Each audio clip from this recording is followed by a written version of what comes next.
Students కోసం ఈరోజు చెప్పాలని ఆశపడుతున్నాను. ముఖ్యంగా మీరు ఇంటి నుంచి బయటికి వెళ్తున్నప్పుడు, వెళ్ళిన తర్వాత అమ్మా నాన్న ఎలా ఉంటున్నారు, వారు ఎలా ఫీల్ అవుతున్నారు మీ గురించి, ధైర్యంగా ఉండగలుగుతున్నారా,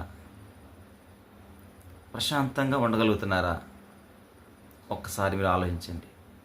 వాళ్ళు ఎంతో కష్టపడి చిన్న ఉద్యోగమో పెద్ద ఉద్యోగమో ఇది కూలి పనో చేసి మిమ్మల్ని చదివిస్తున్నారు. పిల్లలు పెద్దలై ప్రయోజకులై ఆ ఆఖరి దినాల్లో మీరు వారు మంచిగా చూడాలని వాళ్ళ ఆశ. అదంతా సక్రమంగా జరగాలంటే మీ యొక్క స్టూడెంట్ లైఫ్ చాలా జాగ్రత్తగా మీరు చూసుకోవాలి. మీరు ఇంటి నుంచి బయటకు వెళ్ళినప్పుడు అమ్మా నాన్నకు ధైర్యాన్ని కలిగించాల్సిన బాధ్యత మీ మీద ఉంది. చాలామంది పిల్లలు బయటకు వెళ్ళినప్పుడు తల్లిదండ్రులు చాలా వేదనతో ఉంటారు, భయంతో ఉంటారు, బాధతో ఉంటారు. ఏం చేస్తాడు ఏంటో, అమ్మాయి ఎక్కడికి వెళ్తుందో ఏంటో, ఎప్పుడు వస్తారు ఏంటో అనే భయాలతో వాళ్ళు ఉంటారు. అది లేకుండా మీరు చేయాలి అంటే మీరు మీ యొక్క క్యారెక్టర్ని మార్చుకోవాలి. అమ్మా నాన్నకి మీరు నమ్మకాన్ని కలిగించగలగాలి. అది ఎలా జరుగుతుందంటే మీ యొక్క డిసిప్లిన్ బట్టి అది ఉంటుంది. మీ డిసిప్లిన్ సరిగ్గా లేదనుకోండి, మీకు మంచి పర్సనాలిటీ లేదనుకోండి, తల్లిదండ్రులు ఎప్పుడు కూడా సంతోషంగా ఉండలేరు.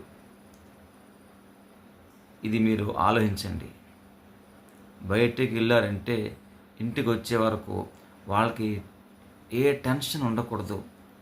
అట్టిది మీరు కలిగించడానికి మీరు ప్రయత్నం చేయాలని నా ఆశ. తల్లిదండ్రులు బ్రతికేది కేవలం పిల్లల కోసమే. ఇది మీరు ఎప్పుడైనా గ్రహించారా? అమ్మా నాన్న ఎందుకు కష్టపడుతున్నారు అనుకుంటున్నారు? వాళ్ళ యొక్క ధ్యాస అంతా కూడా పిల్లల మీదనే. మా పిల్లలు పెద్దవాళ్ళు అవ్వాలి, ఉద్యోగాలు చేయాలి, గౌరవంగా బ్రతకాలని తల్లిదండ్రులు కోరుకుంటారు. ఇది మీరు వమ్ము చేయకూడదు. సమాజంలో కుటుంబాల పట్ల పోటీ ఉంటుంది. ఆ సంగతి మీకు తెలియదు. నా కుమారుడు బాగున్నాడు, మా పిల్లలు బాగున్నారని చెప్పుకుంటూ ఉంటారు తల్లిదండ్రులు. అది మీకు తెలియదు. ఒకవేళ మీరు కానీ పొరపాటు చేస్తారనుకోండి, అప్పుడు చాలా బాధపడతారు వాళ్ళు. కాబట్టి ఆలోచించండి. Thank you.